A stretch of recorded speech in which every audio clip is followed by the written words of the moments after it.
People talk about KPIs and targets as though they're the same thing, but they're really not. To be simplistic, KPIs are a tracking tool so that you can predict how likely somebody is to hit their target. But obviously, the target is the revenue that you expect or want somebody to bring in. KPIs are the lead factors. They tell you whether somebody's going to hit their goals and what factors to use to correct their performance if they're not. Most people think of KPIs as just kind of activities, things like number of dials or connect time, that sort of stuff. And in most cases, they're totally useless and even non-productive. People who are workers will do well with or without that sort of activity KPI, and shirkers will always find a way around them. I had a very large client, a couple of hundred consultants, and they were fanatical about connect time. And what they didn't realize was that all their team members, their colleagues were doing was everybody just didn't put their phone down after the call had finished. They just leave dead air for 90 seconds or 2 minutes before ending the call because that extended their call time beyond what was actually real. So shirkers will always find a way and workers will always find a way. So the best KPIs are based around the required steps in your sales process. For example, the obvious thing, I guess, is number of first interviews. Well, yeah, okay, that's all right. But is that first interviews requested, set up, or first interviews that actually happened? Those three numbers for a lot of people are actually wildly different. And that can tell you a really big story in and of itself. What you can then do, once you've established the KPIs, you can track the conversion ratios between each of those steps. So first interview to second interview, second to third, third to offer, as a very obvious, simplistic example. And you can compare those across the team. Now, what you then do if you're a manager or leader is identify who's best at each stage, at each conversion step, and use their performance as the benchmark for everybody else.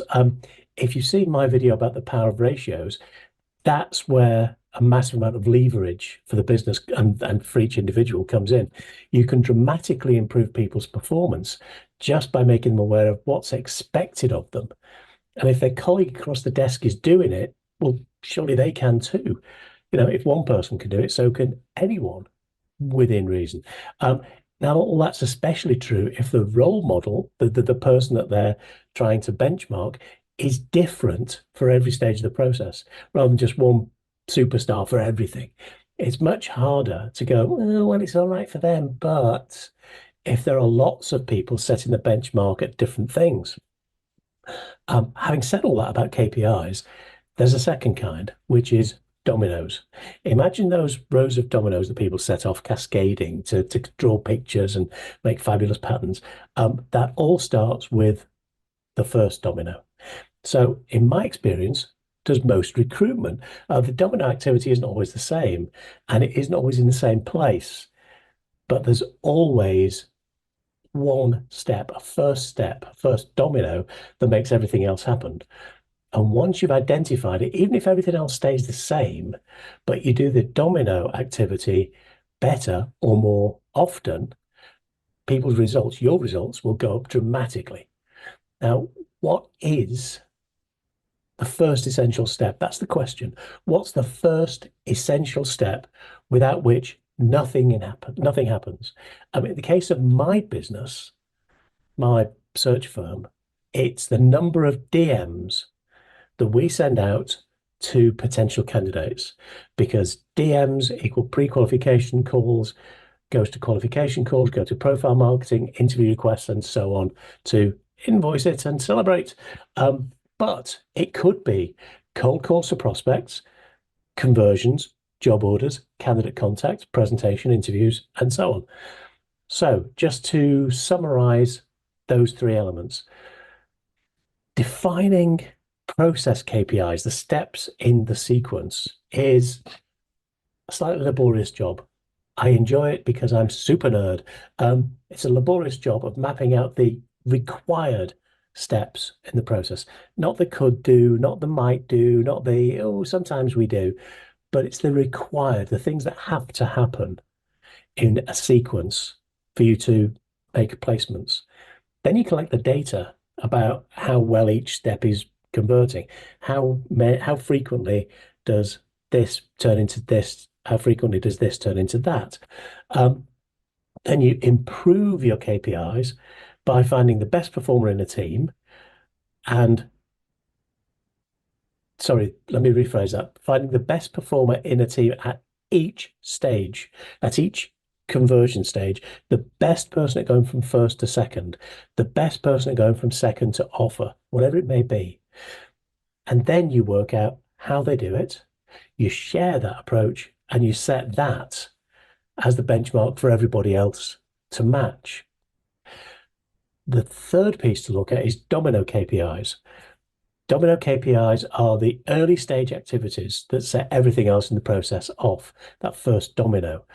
It's important that you optimize and maximize that one thing, that domino activity, before you move on to optimizing anything else, because then the compounding effect of marginal gains has the chance to kick in and multiply your results.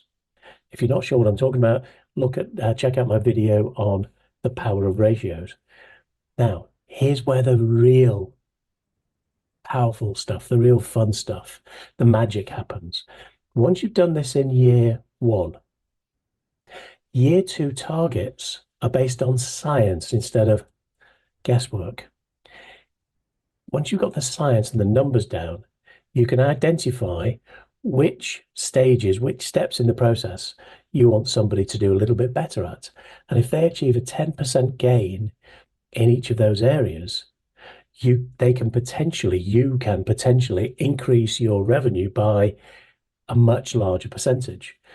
The way the maths works, for example, if you get 10% better at 5 different pieces, 5 different activities, you can achieve better than 60% improvement in your overall results in your revenue.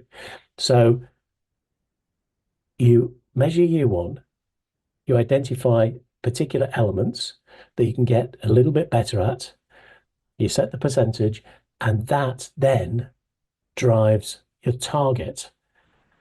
And that target is not based on guesswork. It's not based on hope. It's not based on, the state of the tide or the phase of the moon. It's based on science, because at the end of the day, hope is not a strategy. If your targets are based on specific actions to give you a specific result, that's a genuine target. It's not a wish based on black magic. So if that's useful for you, check out the other video on the power of ratios, and I'll see you again next time. Take care.